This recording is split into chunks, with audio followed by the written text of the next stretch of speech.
Hi hello welcome to வாழை Tamil movie review. Pariyerum Perumal, Karnan, மாமன்னனுக்கு அடுத்து மாரி செல்வராஜ் எடுத்திருக்கும் படம் தான் வாழை. பொதுவா படம் ஆரம்பிக்கும் போதே ஒரு ஹீரோ, ஹீரோயின், வில்லன் அப்படின்னு ஸ்டார்ட் பண்ற நம்ம தமிழ் சினிமால டீனேஜ் பசங்களை பத்தின படம் வர்றது கம்மி தான். அப்படியே வந்தாலும் அதுல காதலும் காமமும் தான் அதிகமா இருக்கும். ஆனா இந்த படத்துல பசி, உழைப்பு, படிப்பு இதை அதிகமா பேசினதுக்காகவே வாழைக்கு வாழ்த்துக்கள். வாழைத்தார் தூக்க வேலைக்கு போகும் கிராமவாசிகள் அவங்களோட வறுமையின் காரணமா அவங்களோட பள்ளி பிள்ளைகளை சனி ஞாயிறுகளை வாழை தூக்க அனுப்புறதும், அதில் உள்ள வலியும், அவங்களுக்கு நிகழும் சோகமான முடிவுதான் கதை. அப்போ படம் முழுக்க அழுகாட்சி காவியமான்னு கேட்டா அதான் இல்ல. சிறுவர்களோட பள்ளி படிப்பு, அங்க இருக்கும் ஒரு அழகான டீச்சர், அவங்க மேல வரும் ஈர்ப்பு, கடைசியா அவங்கள அழகா இருக்கீங்கன்னு சொல்லும்போது யார மாதிரின்னு சொல்ற இடம் டிவைன். இந்த மாதிரியான சிறுகதைய சின்ன இன்ஸ்டன்ட்ட படமாக்குற திறமை பெற்ற மாரி செல்வராஜ், சினிமா எனக்கு கீழதான் அப்படின்னு பேசினது ஒரு சிறந்த கலைஞருக்கே உண்டான கர்வம். இடைவேளைக்கு பெரிய சண்டை, சவால் வேணும்னு இருக்கிற திரையில ரொம்ப சிம்பிளா சில வார்த்தைகளை கேப்ஷன் போட்டு டீ சாப்பிட்டு வாங்கன்னு சொன்னது அருமை. லீவு முடிஞ்சு ஸ்கூல் வந்ததுக்கு அப்புறமும் பசங்க தலை மேல தோன்ற 2 வாழைத்தார்கள் அருமையான உவமை.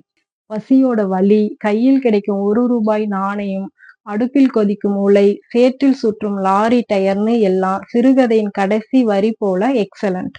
தேனி ஈஸ்வர் அவர்களோட ஒளிப்பதிவு எந்த ஒரு ஃப்ரேமையும் ஃப்ரீஸ் பண்ணி போட்டோ ஃப்ரேம் போட்டுக்கலாம், அவ்வளோ அழகு. இறந்த கண்ணுக்குட்டி பொம்மை, கூடைக்குள் இருக்கும் கோழி, சிவந்த மருதாணி, சுற்றும் லாரி டயர், கொதிக்கும் உலை, சூப்பர் மெட்டஃபர். எடிட்டிங்ல படத்தை நான் லீனியரா சொல்லலாம். ஆனா சீன்ஸ்குள்ளேயே நான் லீனியரா சொல்றது, அதை இசை சேர்த்து பிரசன்ட் பண்றது, டைரக்டர், எடிட்டர், மியூசிக் டைரக்டர் இந்த காம்போக்கு இது கேக் வாக் மாதிரிதான்.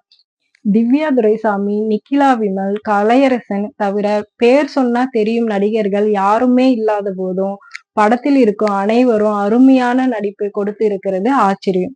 திவ்யா துரைசாமி கிட்ட இருந்து வாழைப்பழம் வாங்கி செல்லும் ஒரு சிறுமி மட்டும் திரு திருன்னு முழிச்சு இருந்தது, அதுக்கு ஒரு திஷ்டி.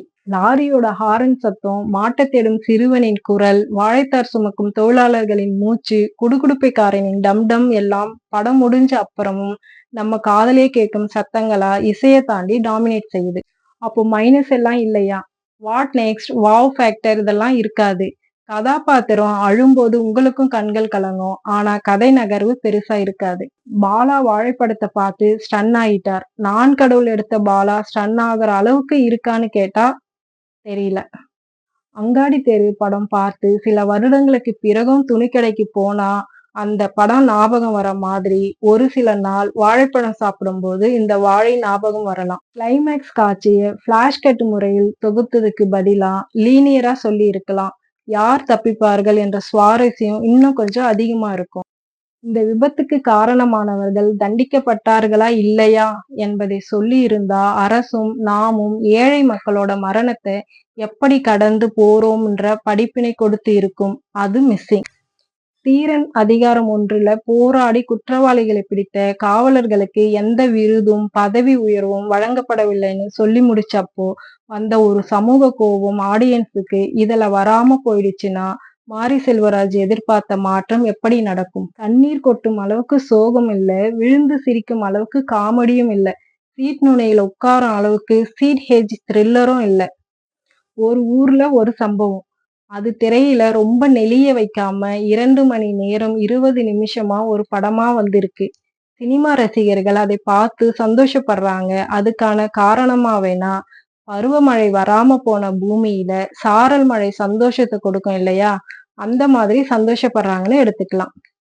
ஆனா அதுக்காக சினிமா இண்டஸ்ட்ரிக்குள்ள இந்த படத்துக்கு படக்குழு கொடுக்கும் ப்ரமோஷன் எல்லாம் பார்க்கும்போதுதான் முழு வாழைப்பழத்தை கடிக்காம விழுங்கின மாதிரி தொண்டைக்குழியில கொஞ்சம் விக்குது.